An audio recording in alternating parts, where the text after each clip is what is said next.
Sainte Lucie, qui devait être cool elle aussi, pourrait aussi être la patronne des bougies. Ces bougies qui illuminent les soirées de fête, qui fascinent tant les enfants.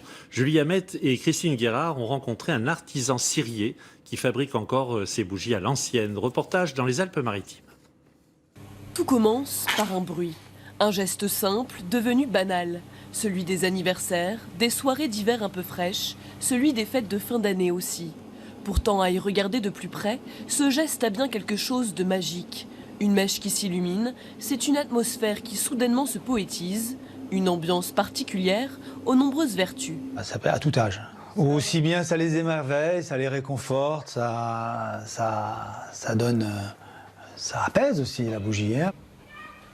Lionel est devenu cirier il y a 9 ans un peu par hasard. Cet ancien éclairagiste souhaitait changer de vie. Il décide alors de s'installer dans l'arrière-pays niçois et d'ouvrir un atelier de bougies. Ce qu'il aime, ce sont ces petites billes de cire qui, une fois fondues, se déclinent à l'infini. Les formes, les tailles, les couleurs, ça rentre dans le décor d'une maison. Donc forcément, là c'est ouverture à tous les délires et à toutes les imaginations qu'on peut avoir, quoi. Car ici, nous sommes bien loin de la sobriété des chandelles d'antan.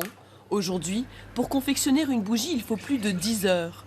Être cirier, c'est donc d'abord un travail de patience, mais aussi une question d'harmonie. Au fond de son atelier, une étrange cérémonie, Lionel trempe les bougies à plusieurs reprises dans une grande palette de couleurs. Un brin sorcier, un brin cuisinier.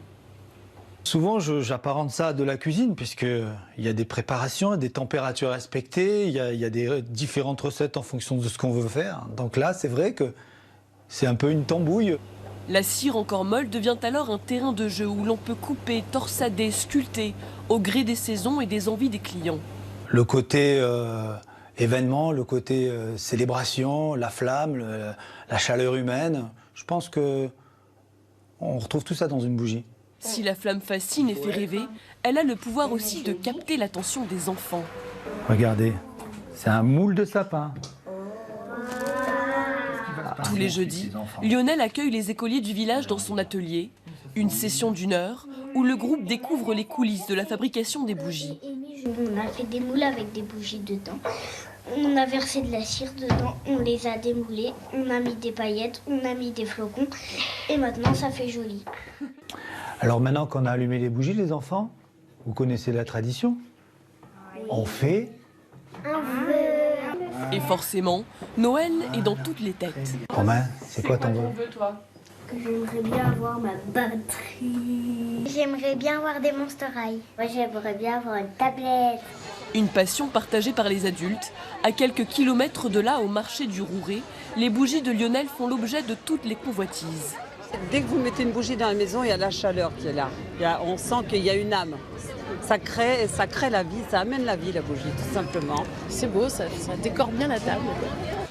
Un simple coup d'œil vers cette flamme qui vacille, fougueuse dans la nuit, et l'on comprend qu'en décembre, elle est tout simplement indispensable. J'espère qu'il aura sa batterie, petit bonhomme.